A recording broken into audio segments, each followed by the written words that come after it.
gentlemen, welcome to the Comic Conspiracy episode 577, take 14 for the week of Monday, June 13th, 2023. My name is Ryan Higgins, who's here with me this week. Mine is Jim, who just couldn't pass figure a it health out. check. Couldn't figure it out. We'll get Jim back on next time. Sorry, Jim. Brock Sager. I'm Ryan Higgins. Who else is here this week? Brock Sager. Fuck it up at the beginning. Lane. You can't even fuck it up Take at the end. 4. Lane's here.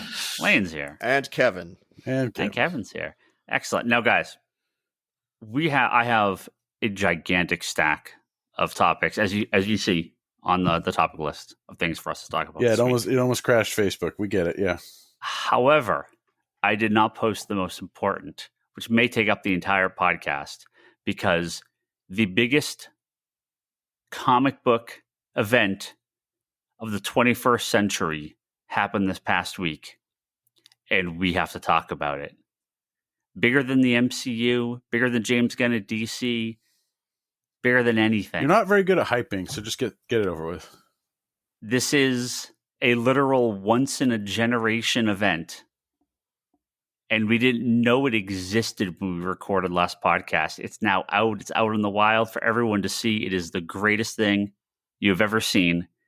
It is the highest peak of experimental filmmaking. So Avatar 2 broke some number?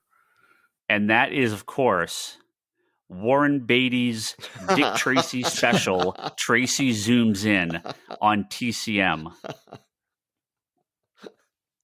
Who here has watched this? You. Should we verbally say Yes. or raise Kevin, hands? did you watch Yes. it? You did watch it, Yes. Kevin. Bless you. Lane and Brock, have you watched this? Do you know what this is? No, I You don't. tweeted something about Dick Tracy, and I was like, oh, he's watching Dick Tracy. He's happy. Okay. I mean, I'm always tweeting about Dick Tracy. but for somebody who likes Dick Tracy so much, you don't have a smartwatch, which is funny to me. for everyone out there, little background. Picture it, 1990, cinemas worldwide. Warren Beatty's Dick Tracy hits the screen, coming in the heels of Batman, the Tim Burton Batman movie, right? Similar style, amazing movie. One of my favorite comic, no, just one of my favorite comic movies of all time. One of my favorite movies of all time, period. I fucking love Dick Tracy. Young Ryan Higgins, Andover, Massachusetts, going to McDonald's, getting the little McDonald's scratchers, to win like free Happy Meals and stuff. And the Dick Tracy scratcher, oh, flat top and itchy, just like scratching it. Yeah. Okay, you got it right. Dick Tracy, amazing. Warren Beatty, for those that don't know, had the film rights to Dick Tracy, and never did anything else with them. And I don't know like all the background to it. I don't know that anyone does really. But the belief is, in order to keep the film rights, he has to do stuff with Dick Tracy. We talk regularly about the Roger Corman Fantastic Four movie that was made in the 80s as like a placeholder to keep the rights to the Fantastic Four, right? It was never meant to be released. So in 2009, 2010? I think it was 2010. One night, middle of the night, out of nowhere, a Dick Tracy special airs on TCM, Turner Classic Movies, with what's his name? Leonard Maltin. Okay. Now, if you have not seen this, I'm going to explain what this is. When I say Warren Beatty, I mean Warren Beatty, the human actor, director that is in our world. When I say Dick Tracy, I mean the character from the movie. Sorry, let me rephrase that. When I say Dick Tracy, I mean Warren Beatty dressed as Dick Tracy, who is a real human being. Dick Tracy is a real human being in our world that the Dick Tracy comic strip, serials, and movie is based on. Okay? So in 2010, a 107-year-old Dick Tracy releases a 30-minute special on TCM called the Dick Tracy Special. You with me? You with me so far? We're stuck with you on this podcast, so yes, we're with you. Okay, you're here. Okay, in which Leonard Maltin interviews Dick Tracy. Okay, now the first half of it's actually a pretty decent little documentary about the comic strip, the serials, and then a little bit about the 1990 movie. And then Leonard Maltin interviews Dick Tracy, in which he has lots of high praise to say about the comic strip and the original serials and the original movies, and really despises the 1990 Warren Beatty movie, and has like some beef with Warren Beatty. Okay. And this is a half an hour, aired once, middle of the night. It's this thing of legend. Okay. So have you seen it? Oh, of course. Yes. Not at the time. This is like, 2010, that's like pre-social media. Like nobody knew this was a thing, right? I mean, it ended up on YouTube. I saw it years later. Okay. It's fucking bizarre, right? Like, it's hard to explain. He says Warren Beatty is a good-looking man who looks shockingly like him, but Dick Tracy does not like the Warren Beatty 2010 movie or 1990 movie. Right? This is what he's saying in the 2010 special. All right. Cut to Thursday of last week. Right? Out of nowhere, Dick Tracy zooms in. A Dick Tracy special shows up with no information, airing at 10 o'clock at night, at 10:30 at night on TCM. And the world was never the same again.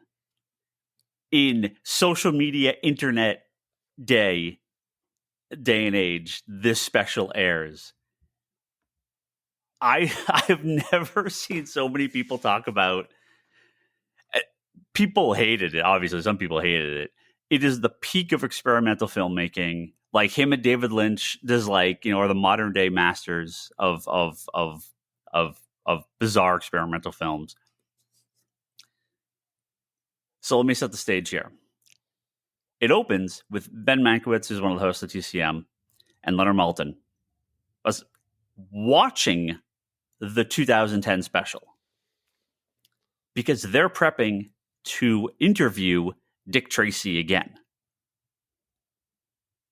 So they're watching the special, and then they have a Zoom call with Dick Tracy to interview Dick Tracy. So as they're interviewing Dick Tracy, Leonard Maltin keeps like leaning over and taking a phone call. It turns out Warren Beatty is going to zoom into the conference call as well because he has to talk to Dick Tracy.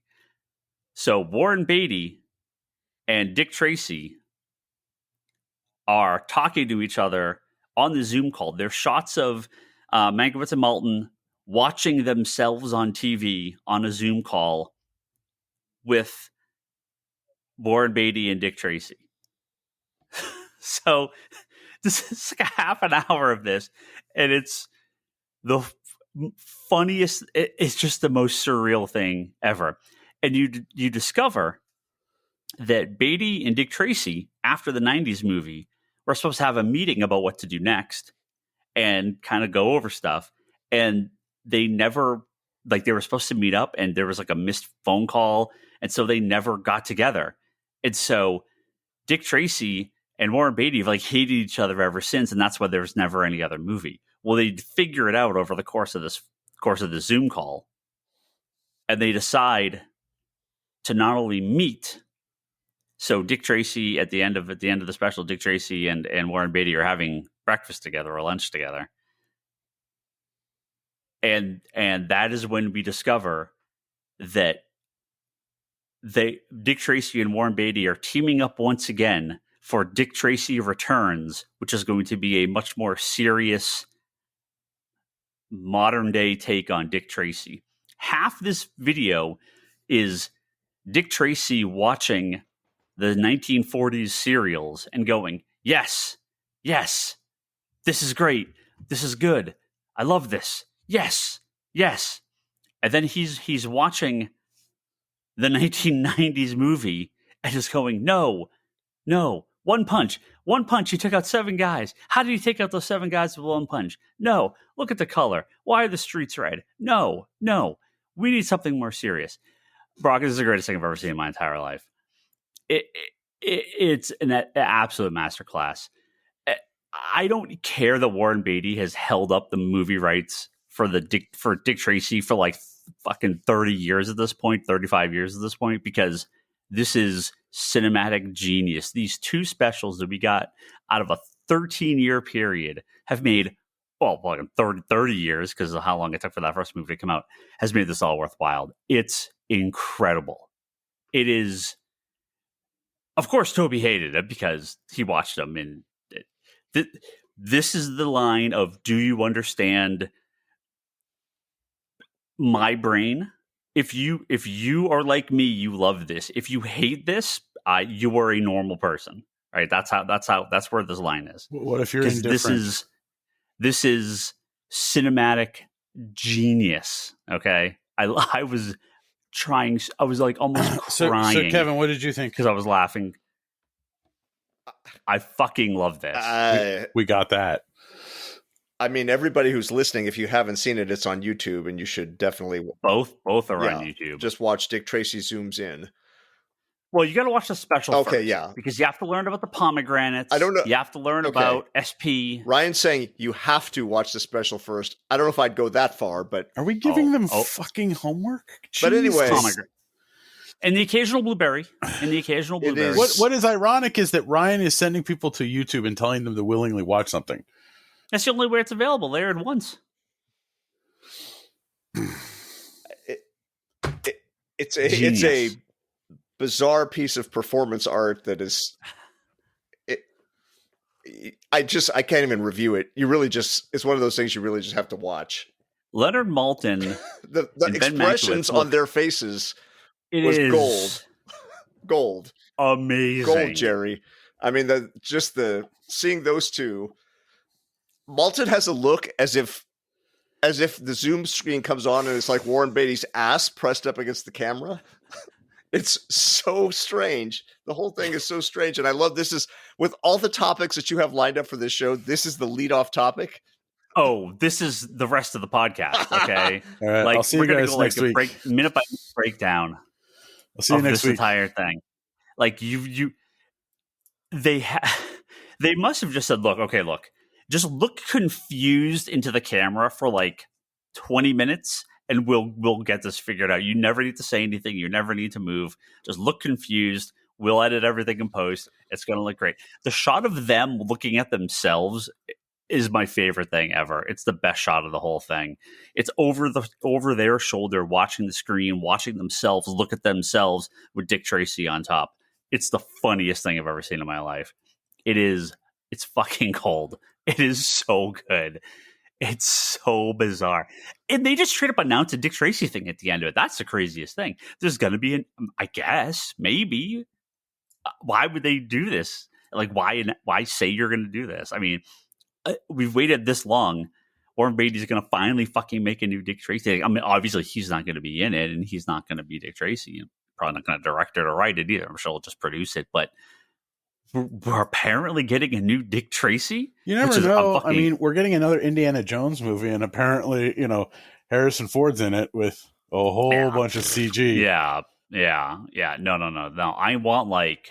Well, I'm curious. This is great, Ryan, because I know you love Dick Tracy, the movie. My argument against it, and here's the chance to fix, and I'm using fix in air quotes because this is my opinion. The worst part of Dick Tracy, the movie, was Warren Beatty because he's just the wrong style of actor for that material. Oh, Dick Tracy agrees. Yeah. So you get somebody who's like more hammy, more like a big presence, not a natural. Warren Beatty comes out of the method school. So you wouldn't cast Marlon Brando as Dick Tracy. It's just completely the wrong energy. Get a big, Bruce Campbell's too old now, but someone like that style. What about Jack Harlow? I like the goofiness of the 90s movie. I love it. But if they want a serious ass, like, the Batman version of Dick Tracy TV show, it sounds like streaming based on what they were saying. Like, I'm 1,000% down with a real serious Dick Tracy. That'd be great. I love the crazy makeup and the wacky villains. I expect they will tone that down a tad, but still, I think Flat I'm Top very will still have excited. Flat Top. Oh yeah, Flat Top you can kind of do normal. I think Mumbles will still fucking mumble. Yeah. Get some cool actors to cameo as the bad guys. But I'm really excited if they're really doing a new Dick Tracy. But you have to watch these two Dick Tracy specials. It's the fucking funniest thing I've ever seen. So did you rewatch Dick Tracy this weekend? No, I've seen it so many times. Like I haven't watched it in a while, but I have the Blu-ray is out. I should actually watch the Blu-ray. Well, De Niro won't need makeup this time. Yeah. I don't expect De Niro. I don't expect anyone from the original. Wait, no, not De Niro. Pacino, right? Pacino. Yeah. And Dustin Hoffman. Al Pacino. No, yeah, Dustin Hoffman is Mumble. Was De Niro in it? I thought it was Pacino and Dustin Hoffman. Yeah, he's a big boy. Yeah, Dustin Hoffman's Mumbles, right? Yeah. Well, anyway, let's not pause the show any longer for this. Well, that was great. That was the last podcast of this year or forever, and go out on a high. It's a Dick Tracy podcast now. Exactly.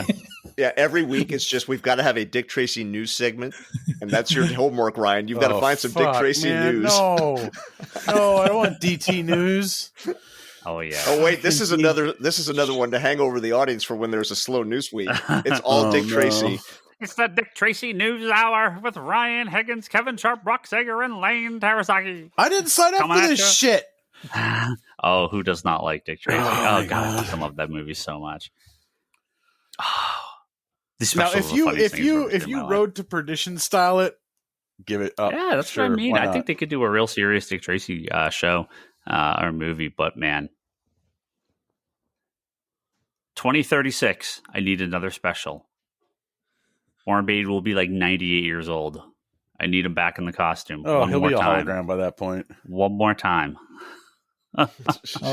There's something for you to add to your list, Kevin. Yeah, your polls. Oh, yeah. What will likely happen in 10 years? We're going to get. Are we going to get Dick Tracy Returns, or are we going to get another Dick Tracy special? Oh God. We just wasted. We've wasted 17 minutes and 30 some odd seconds of these people's lives. It's not a waste. You don't know how excited I was all day Thursday and Friday. Once I found out, like I couldn't even sit still at work. All I was talking with people about was Dick Tracy. Every person that walked in, I'm like, "There's a Dick Tracy special. Do you know the deal with this? There's a new one tonight. Holy shit!" Everyone looked at me like I was a fucking lunatic. You are a lunatic. Amazing. Jesus. It is so good. I at this point I have to expect you to pull the laptop from the back and put it outside and say you have to watch this before you can enter the store. Just on a loop. All right, can we get to real news? I mean, that's all I got. That's everything. No. Okay. Thank you, Patreon backers. You got your money's worth on this one. Boring news. Not Dick Tracy news. Jesus, it'll be a Patreon tier. The Dick Tracy News Hour with Ryan Higgins. Ryan, why don't we just set up and do a Dick Tracy commentary on the movie? Yes. As a Patreon bonus. Oh, it'll just be me in the corner, in the Dick Tracy fedora, and Jack going, yes. You got to say it. No, look at those colors. Say it into your signal watch. Look at that action. Yes. Oh, he just fucking murdered Flat Top. Yes. Look at Madonna sing. Shut up 50 people. Look at those lungs on Madonna. Yes. So good. That's it. See what Madonna was so funny. Where he's like, no, I wouldn't do this. What is it? She's like, because the scene where she's crawling over him getting the drink. And he's like, the commentary. He's like, no, I wouldn't do that. No. Oh, it's amazing. Dick Tracy. I want everyone to understand the type of brain that Ryan Higgins has. So Ryan Higgins likes asshole characters. I do. Dick Tracy. I do. Dinosaurs. Dinosaurs are pretty cool. Like, don't hug me, I'm scared. Don't hug me, I'm scared. And Legion of Superheroes. Yeah. Makes perfect sense. And Penance. Remember, dinosaurs with no feathers, by the way. Get out of here. Don't put the feathers on my fucking dinosaurs. Fuck out of here. I heard that shit. Anyway, in non-Dick Tracy news, we do have other things to talk about this week, surprisingly. Woohoo, 20 minutes I can talk about Dick Tracy all day. A lot of quick hits. We'll get through these. Michael Doran, co-founder of Newsarama, long time. Geez, at this point, it must have been the longest regular internet news person. I mean, I'm sure there's still people hanging out at Fantagraphic or at Comics Journal would have been there longer. But as long as the internet goes, Michael Doran, who was co-founder of Newsarama, left.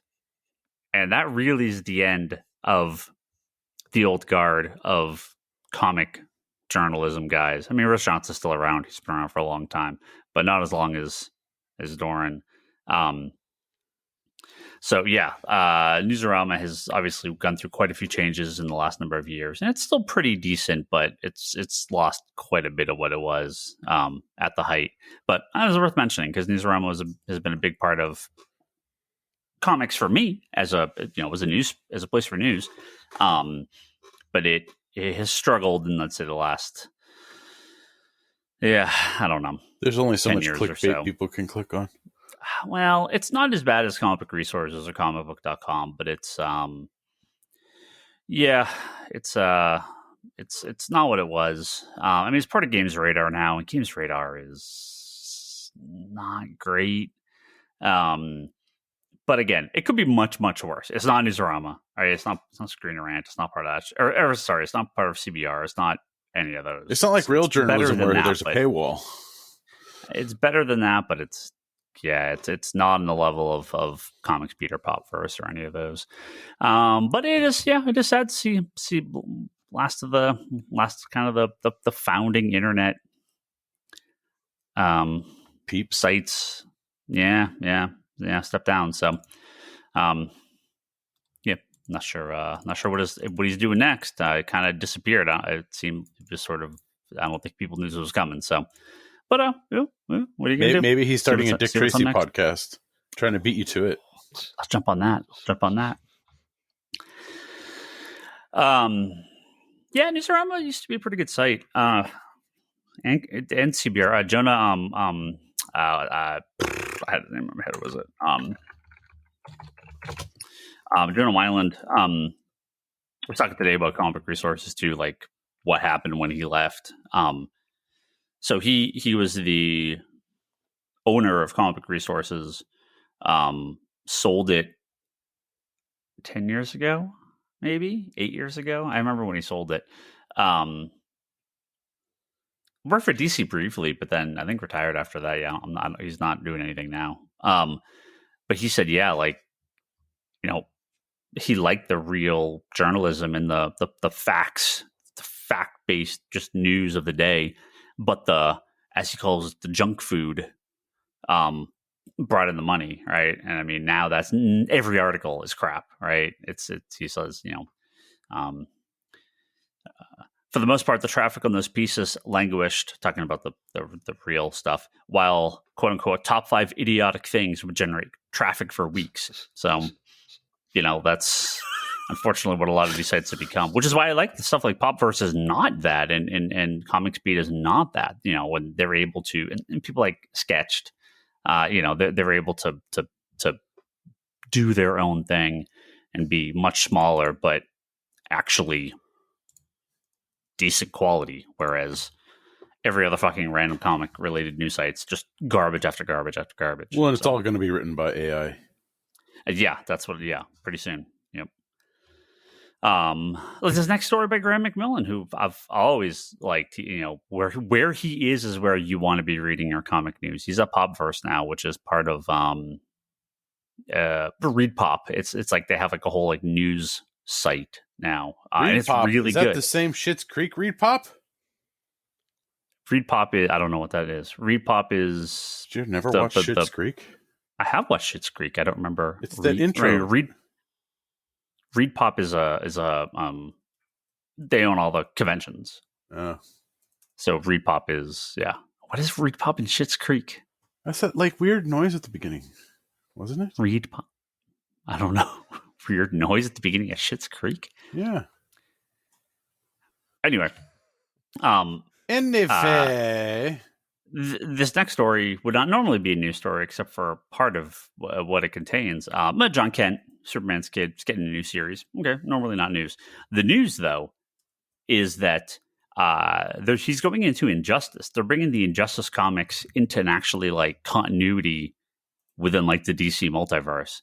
And I mean, they've kind of dabbled in that a little bit, but Tom Taylor is going back to write Injustice stuff as part of this John Kent series, where it's John Kent and what's his face? Earth 3 Superman, Ultraman. Ultraman's going around the multiverse, and they end up in the Injustice universe. So I'm really excited for that now. I never finished Injustice. I read the first couple volumes. I should go back and finish that up. I've just been such a long time since I read that. But I'm excited to see what they're doing with Injustice, and I hope they do more, because Injustice is a pretty fun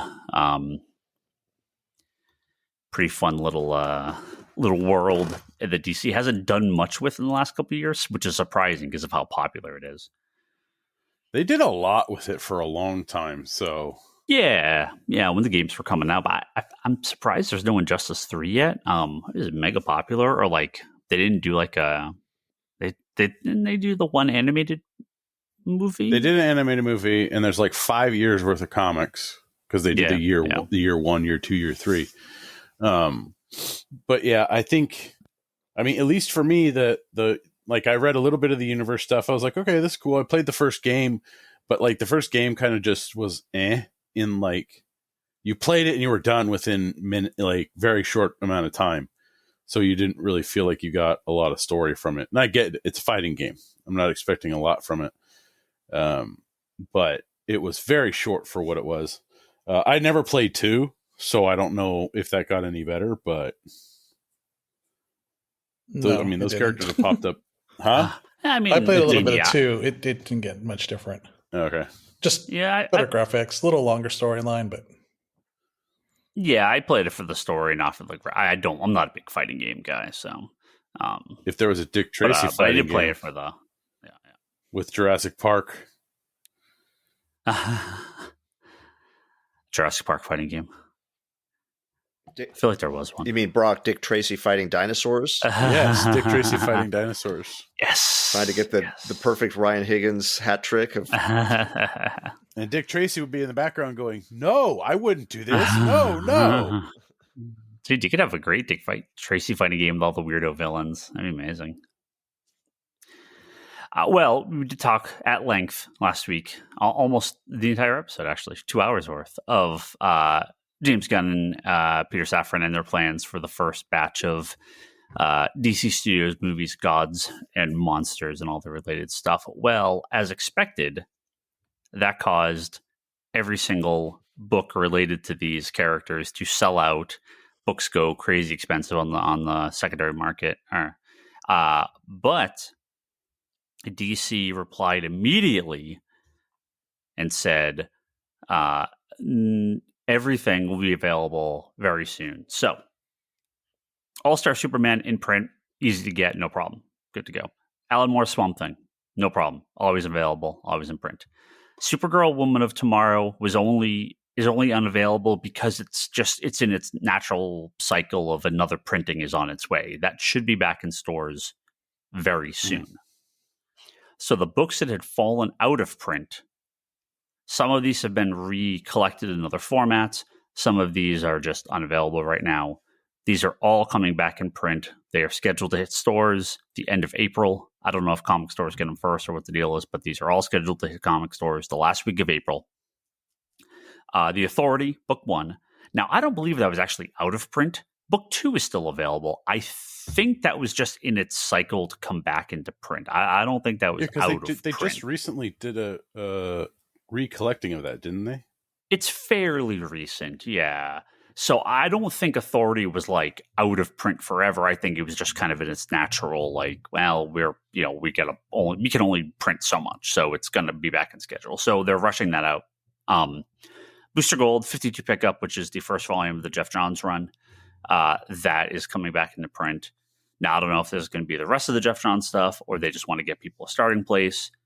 I'm sure there will be a classic Booster Omni because they have the multiple volumes of the hardcovers. Those are also out of print of the 80s stuff, the Dan Jurgens stuff, but I expect we'll see all of that recollected soon. But volume 1 of the Jeff Johns stuff is coming back very soon.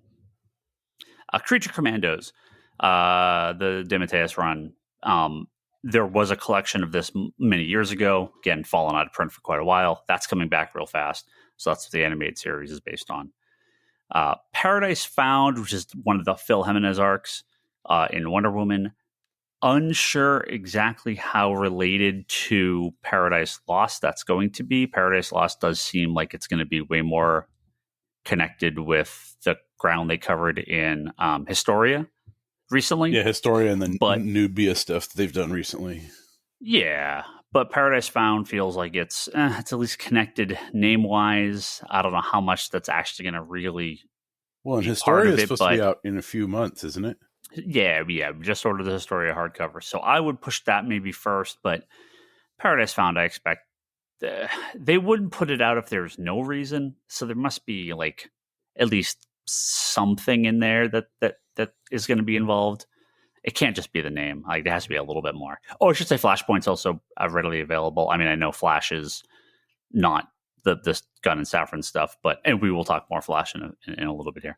But Flashpoint's readily available, and that is sort of the reboot point. So Blue Beetle has been around, Shazam trades are around, Aquaman trades are around. So there's none of that should be unavailable.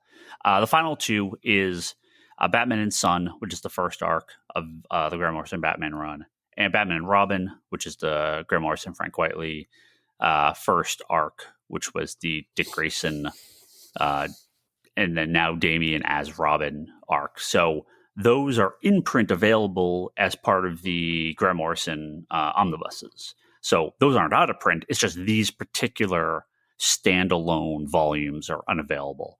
So, asking people to buy $100 hardcover is a little bit tough. So these two are coming back in print to be just more easily accessible starting spots for those stories. And Brave and the Bold, more than likely Damian will be Robin in that. So makes sense to have that as opposed to just Batman and Son, which is just the introduction to Damian. So all that's coming back. I mean, a lot of Suicide Squad's out of print. The classic stuff, I would expect that'll be on the list too eventually. Woman of Tomorrow should be soon. And yeah, Swamp Thing and All-Star Superman, you really shouldn't have any trouble finding if you're looking for them. So it just depends on if they're going to release the Charles Soule, so the Snyder Soule stuff. I mean, anything after the Alan Moore stuff is bonus. Like that's you start and stop with the Alan Moore run, and then we could, of course, do whatever after this stuff there. Sure, eventually it'll all cycle back in print eventually, but yeah, the Alan Moore stuff has never been out of print. So, and I'm sure they're seeing boosted orders on those. I know we definitely ordered some extra copies. So I would keep an eye out end of April. We'll have plenty of big stacks of all of these. So looking forward to these coming back in. Have they said whether they're going to make a hardcover for Authority yet? No, I haven't seen anything, but I would be very surprised if they don't.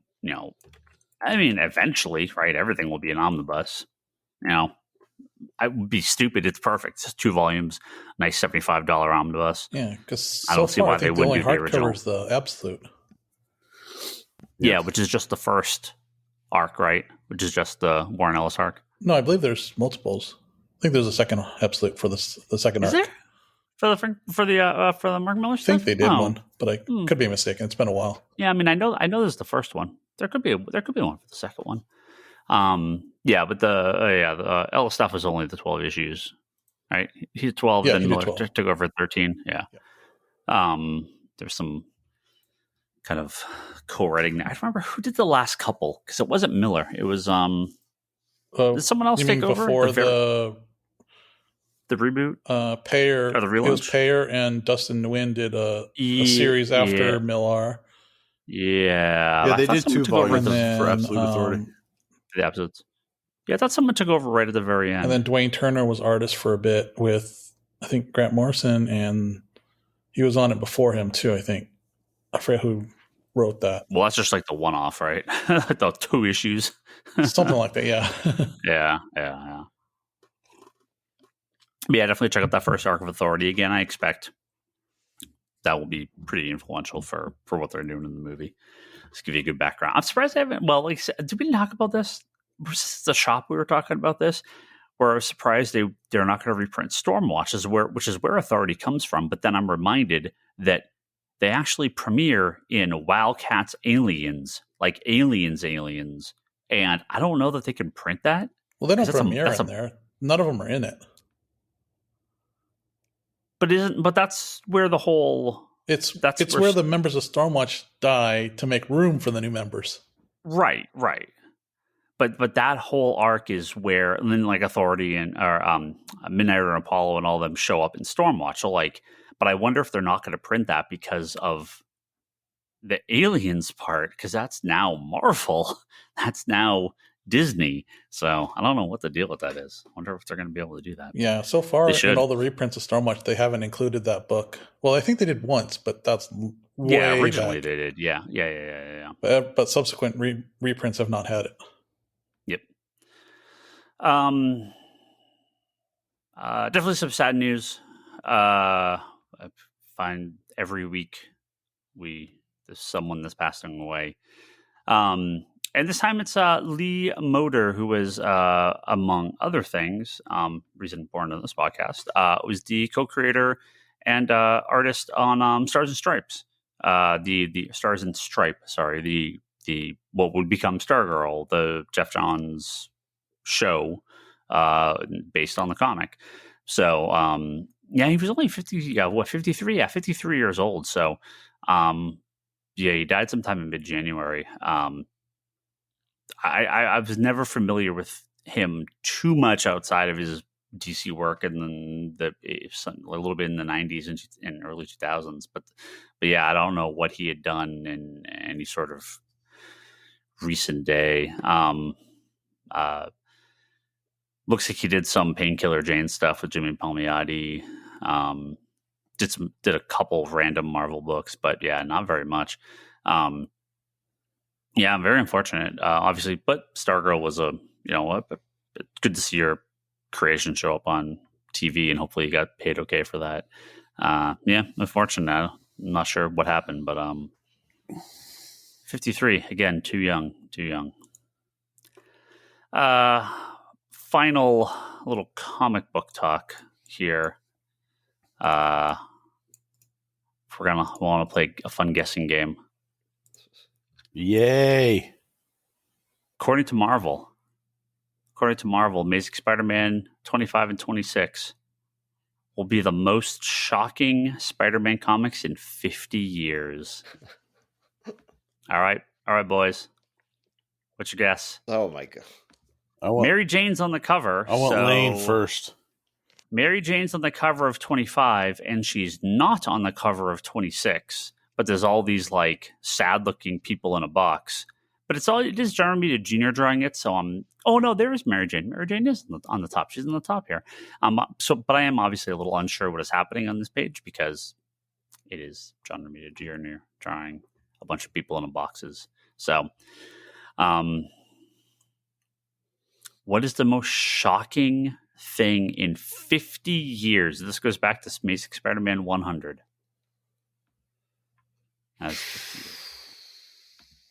Didn't the premise say something, or which site are you on? Right now I'm on AIPT. There was one where I think it might have been Newsarama was like a Spider-Man story as shocking as the death of Gwen Stacy is their headline. Yeah, I saw that one. Yeah. So somebody's dying in a comic. Okay. I'm shocked. Killing Mary Jane feels meaningless, and I don't even know what has already happened to be able to guess this effectively. Non-lasting. Uncle Ben is alive. Is that the shocking? He's been alive like 6 times. Okay, that's what I'm saying. I don't know what's actually happened.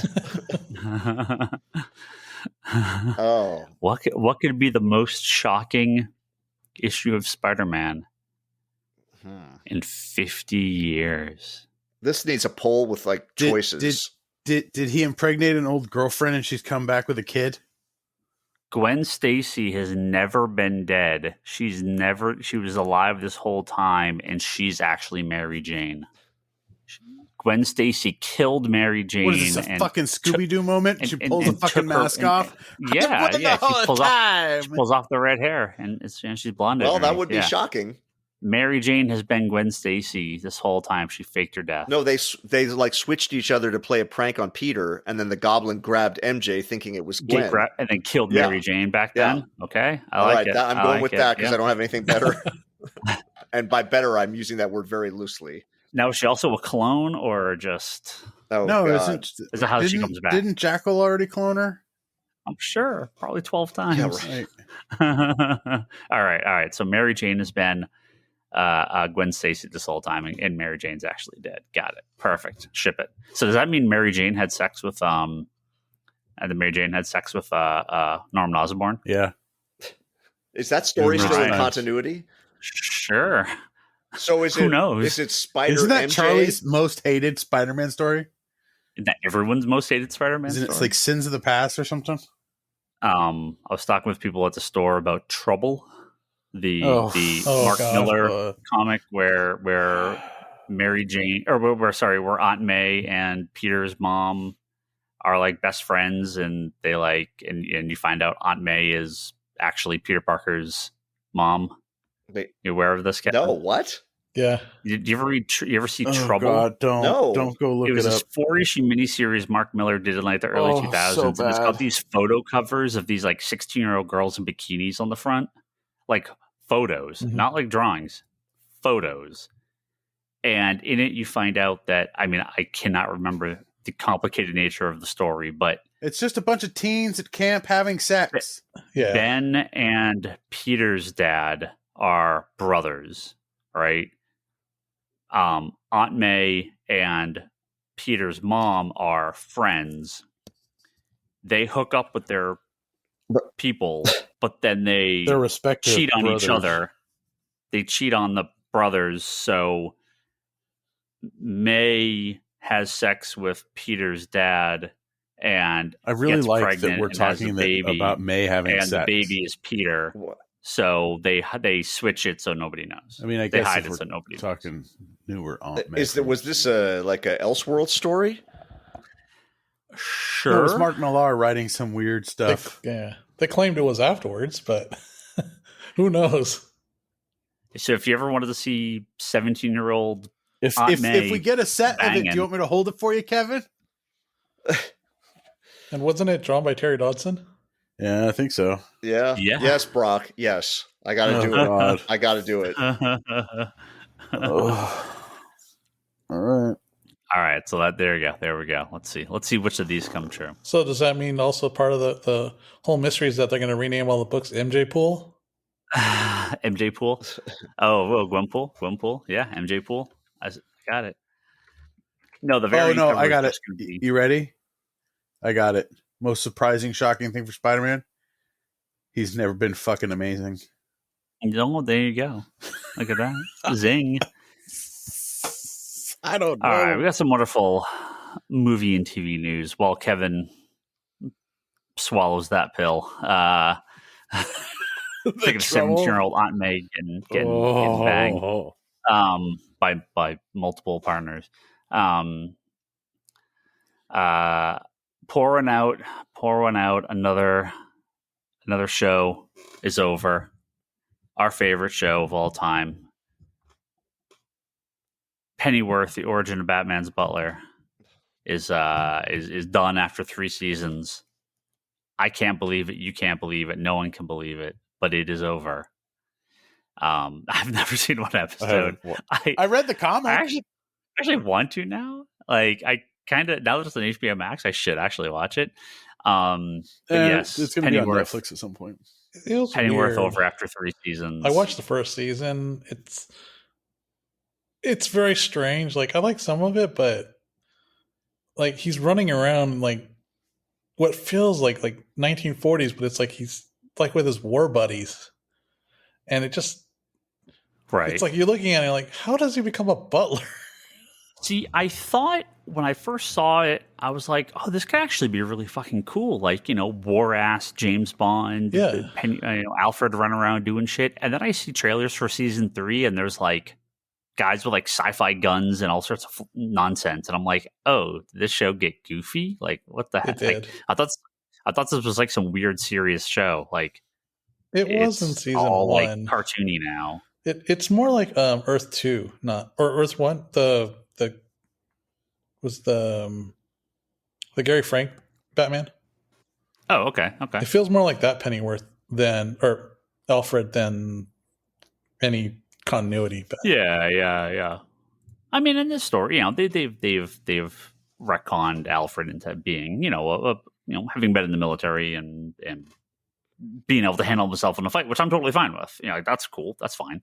But yeah, I don't know that the world needed this show, but I don't know. I kind of do want to watch this. It is kind of the same category for me as the Waller thing. Is like, oh, but that's good. I know. If it's a stealth sequel to Peacemaker, then great. But I mean, it's like if Marvel announced we're making a Thunderbolt Ross series on Disney Plus, I'd be like, yeah. Okay, if you really feel like there's like, if you just say like the Werewolf by Night, something like that, we're making a Pennyworth movie or whatever you want to call special. Yeah. Is there really enough meat on the bone for like an episodic ongoing series? 3 seasons, right? I don't know. Different strokes, I guess. They traded Agent Carter that shit. Carter, boy, had some. That was up and down, but yeah, it was better than Shield at the time for sure. Better than it was.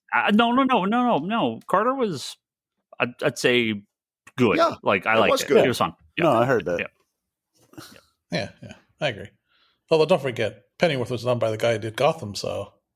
Yeah, that's once I found that out, I was like, oh yeah, Gotham.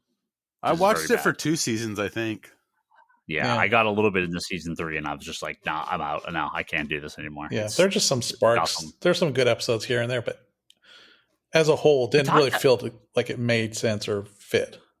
I remember talking about it when they brought that kid on as the Joker. I was like, holy shit, like this kid's great. And then it got really bad. Like after that story arc, like it got like way cartoony, and I'm just like, what the hell? Like tonally so bizarre. Like it couldn't figure out what it wanted to do.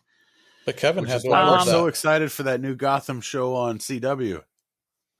Yeah, well, that's could be a whole other world of nonsense. That's what James Gunn calls Elseworlds. Oh, try that again. Well, Marvel basically just painted him gold. Yeah.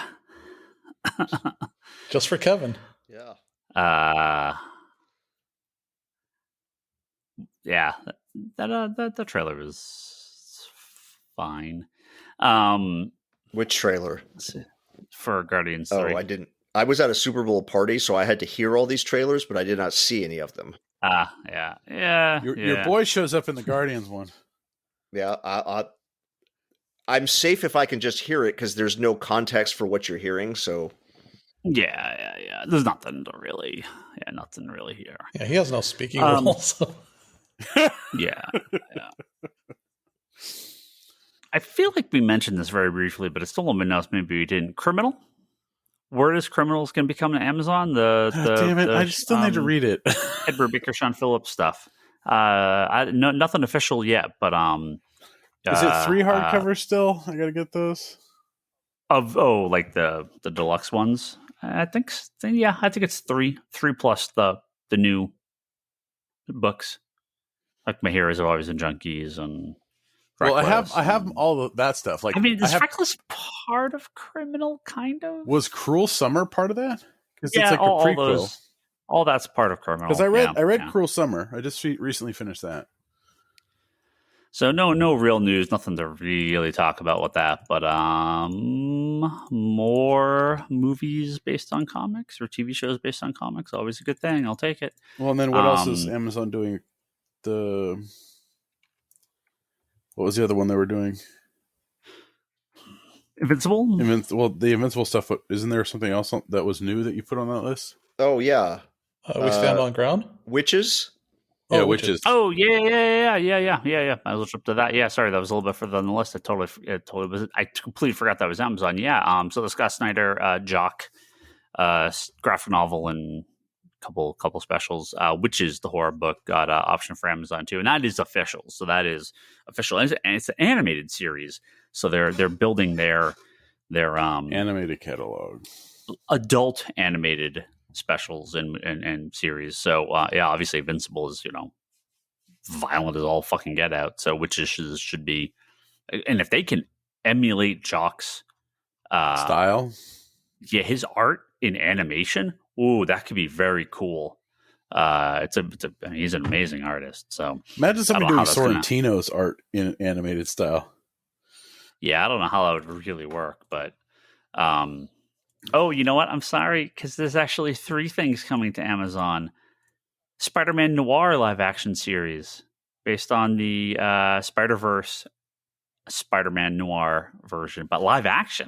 Huh? Live action based on the animated. Is it Nicolas Cage? No, that'd be great though.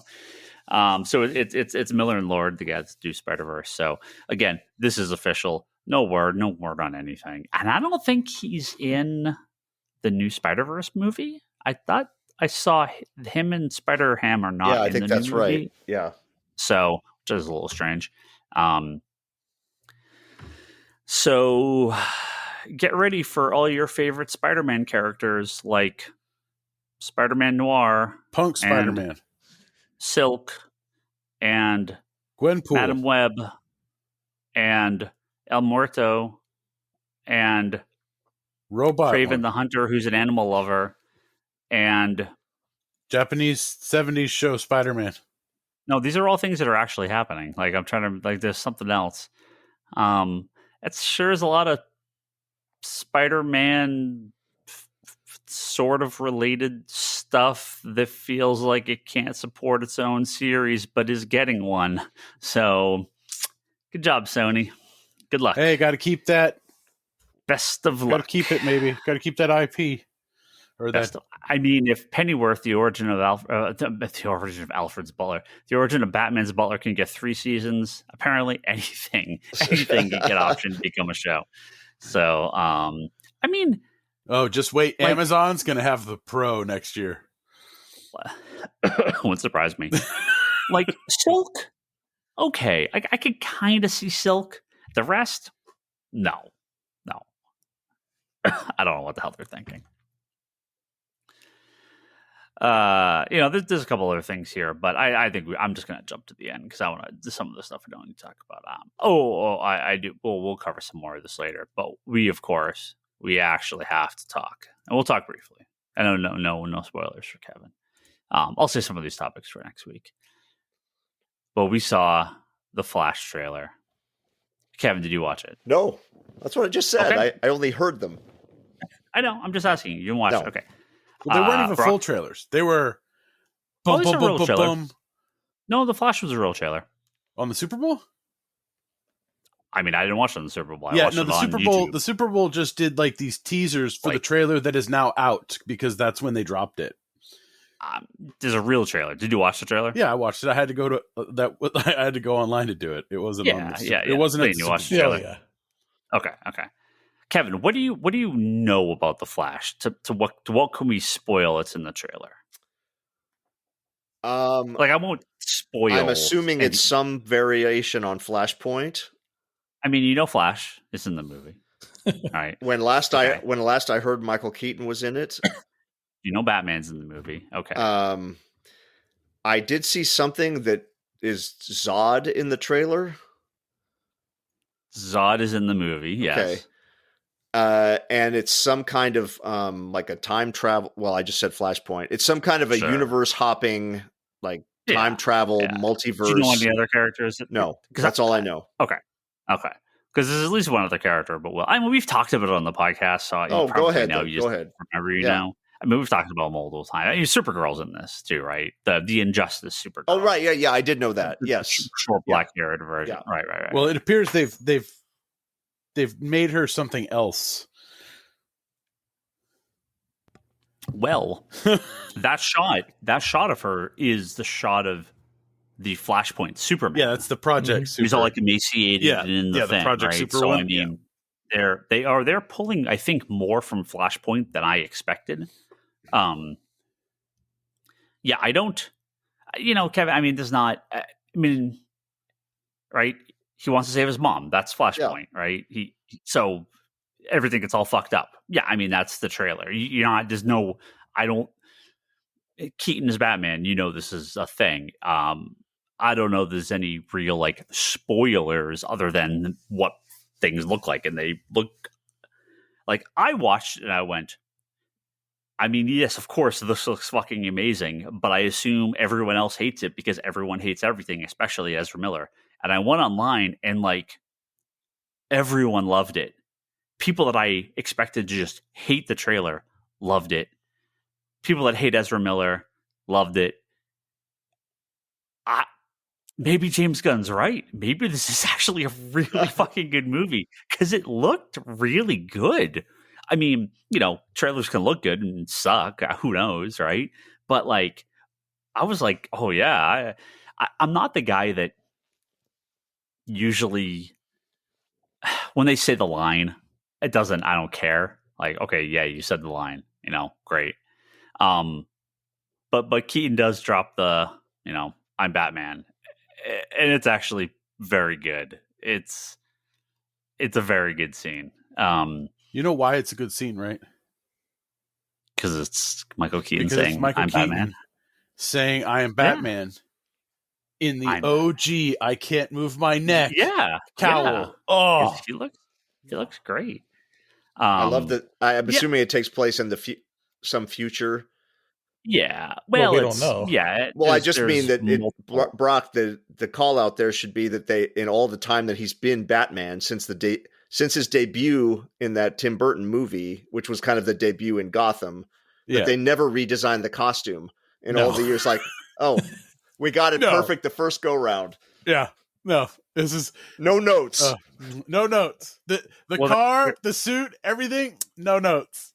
Well, I did see some comments where people are like, "Oh, he goes from not being able to move his neck to jumping around like Yoda in Attack of the Clones in this trailer." But it's like, of course, that's what he's going to do. That's what Batman, they would have done at '89 if they could have done it. If they could, right? If they could have, of course. Yeah. At least it's not bat nipples. Hey, you know what? We actually finally get to see him go crazy. Who? Michael Keaton.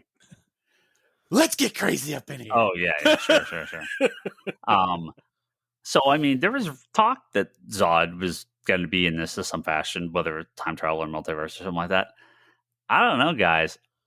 I'm sticking with my fan theory of how they reboot the universe. They're heading back to Man of Steel. All right. You are on the record. You were on the record. I'm feeling good about this. I think you're in the ballpark, but I still think you're wrong on the exact point. Yeah, no, I'll take it. I like it. I think I'm closer than I did the other week. I think we're adjacent. I think we're adjacent. I'll take it.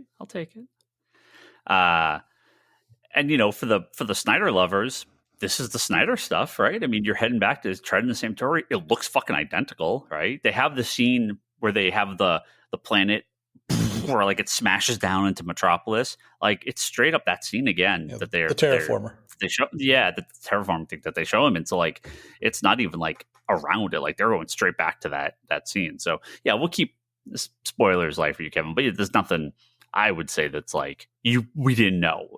This was all seemingly stuff we had some idea. I didn't know to what degree they were going to do with Zod, but time traveling back to that point makes sense. So when is this coming out? Summer? Yeah, June. Yeah, June 16th. Yeah, June 16th. Yep. I'm gonna be gone. Sucks. Oh, wait, we get to do the Flash review without you. We'll see. Oh my god! Wow. Oh, Wait, no. Can we get Ryan Scott to host that one again? Oh No. I've learned my lesson. I'm Shutting this podcast down for a month. You kidding me? Like, no, fuck off. We're not shut down for a month. We're gonna go, baby. No. Yeah.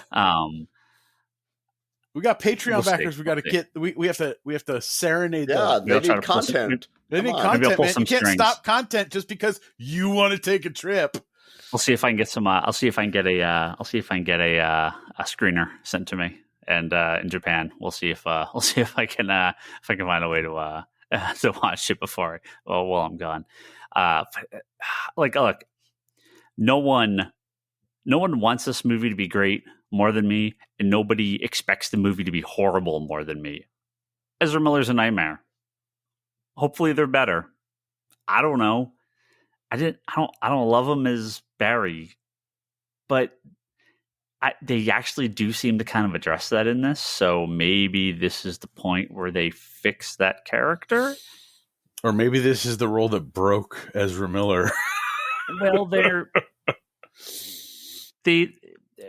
again, no spoilers for Kevin, but Do you want?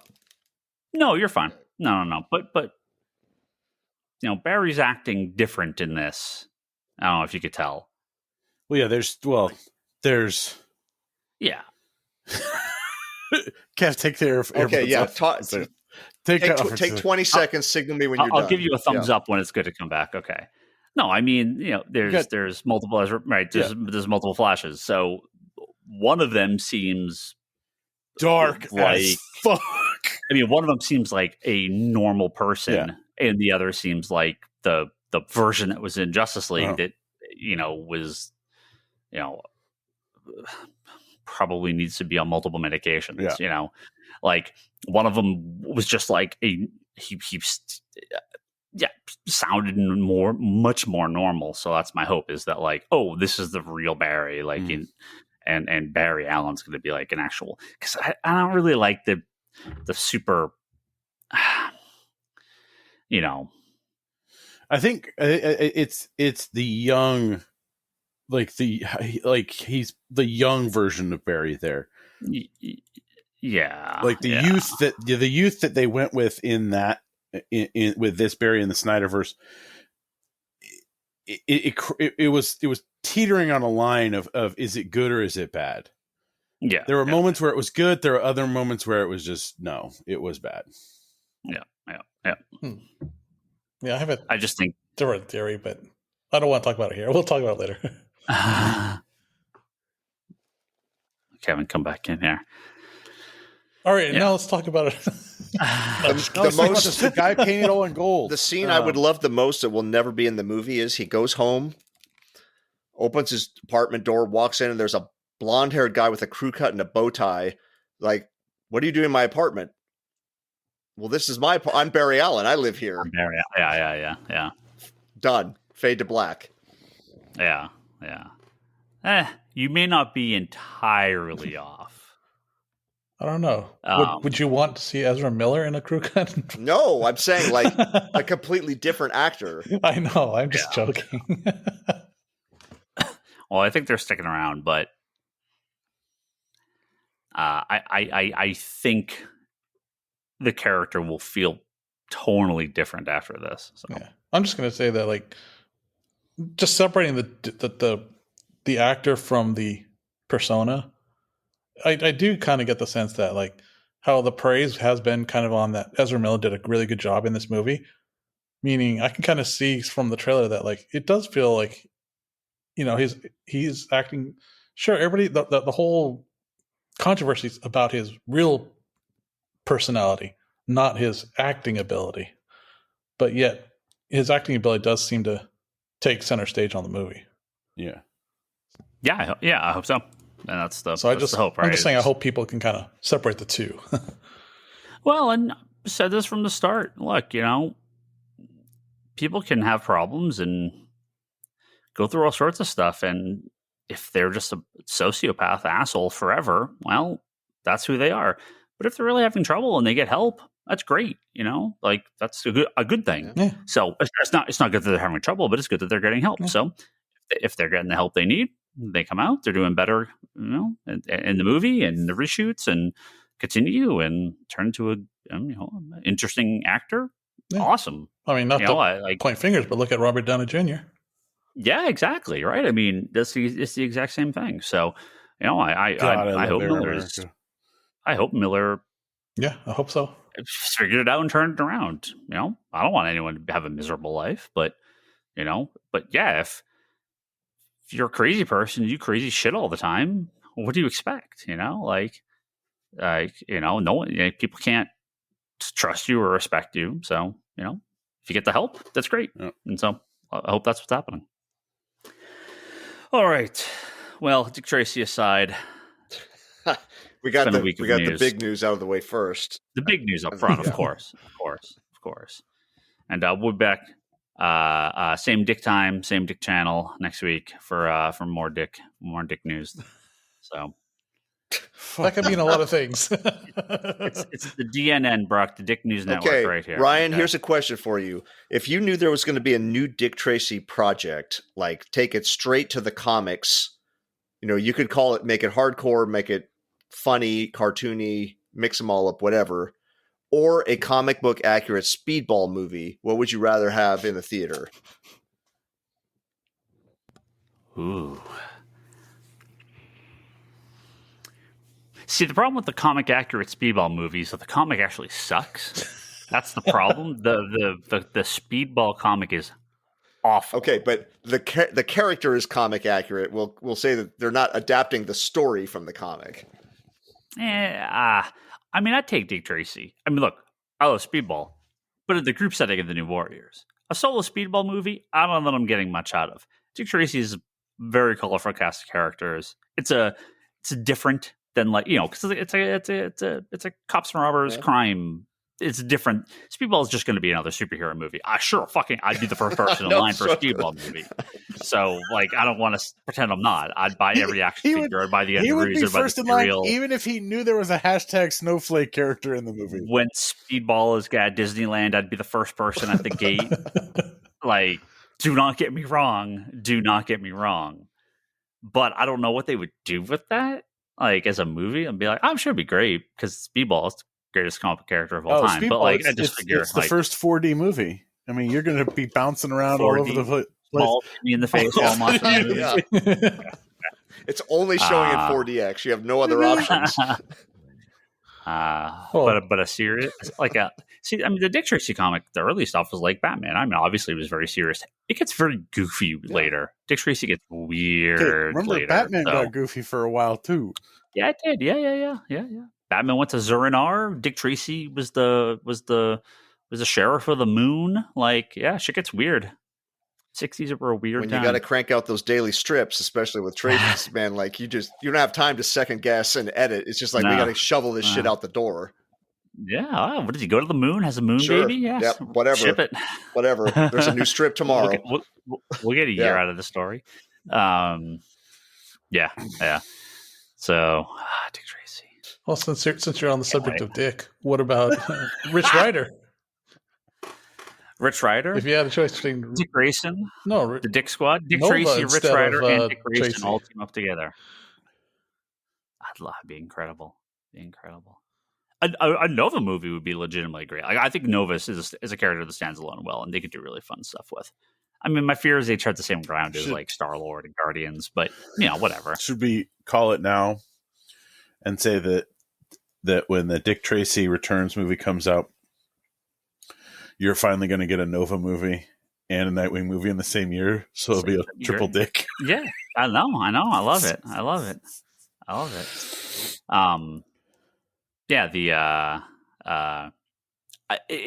From that interview, it sounds like they're aiming for a streaming show, but maybe movie. But a show makes more sense for Dick Tracy because you can have multiple villains. Villain of the episode or whatever. So. Got your cast of characters you got to go through. Yeah, that'd be great. All right, wonderful episode. We'll be back next week. Some stuff we didn't cover, we'll get to it next week. And I'm sure there'll be more. And if there's Dick Tracy news, we'll definitely be first person to tell you about it. If there's Dick Tracy news, Ryan will break in midweek with a special breaking news episode. And he'll give his cheesy accent too. I know. Thank you to our wonderful Patreon backers, especially Joe Duff, Kelsey May, Craig Anderson at ClearPathCoaches.com, Jimmy Rivera, and at the Social Forum Podcast, and Talon Bray. You can check out ComicConspiracyPodcast.com and Apple Podcasts for all our previous episodes, and head over to almost came out as a proper sentence. Head over to Patreon.com/ComicConspiracy. Kick us a couple bucks. We do appreciate it. You can also go to comicsconspiracy.biz. We have all sorts of books on there. Buy, ship, pick up, adding more every so many week. Goddamn Brock's dismay. More work for Brock. ConspiraBrock.com. Can we get a tip jar on the website. online purchases? Just nice tipping or nice shipping. Boop. Yeah. ConspiraBrock.com. That's Brock's blog. Go check out his stuff over there. Our good friend Charlie has the Wanderers in the Fourth Dimension podcast, all about Doctor Who. And Kevin has the weekly interview series called Between the Panels at fanbasepress.com. And you can check out my wife Leanne's work at leannehill.com and etsy.com/shop/LeanneHillArt, where you can buy her art on Etsy. You can buy it at the store too. Got it there as well. If you're on Twitter, I'm at Ryan Higgins Ryan. You can come say hello to me. You can talk to Brock at Brock Sager. Toby is Toby XI. Charlie is Insanity in Chaos. Kevin is that Kevin Sharp. The store is Comics Con Store. Lane, you don't use Who are you more likely to get a response to on Twitter, Toby or Bryce? If you tag one of them, who's gonna acknowledge the tweet first? I mean, Bryce does check it twice a year. Okay. I think Toby's is he still locked out? I don't think so. I mean, I guess Toby's about the same. Okay. Yeah, I'd say it's about 50-50. I mean, it's really... Somebody needs to do any one of those listener who wants to put this into action, run the experiment live, just tag both of them in the same tweet. I feel like they've done that. I've seen them tagged. We got to test stuff. the emergency broadcast system, right? I've seen them tagged and stuff, and Bryce has replied, but months after the fact. I think I don't think Toby uses Twitter too much these days. Geekbox will be on next week for a new episode. And talk about the Nintendo Direct next week. Yes. And good friends over at Manga Machinations talk about anime and manga. Go check them out. All right, so that's it. We'll be done in a second, and we'll see you next. Goodbye.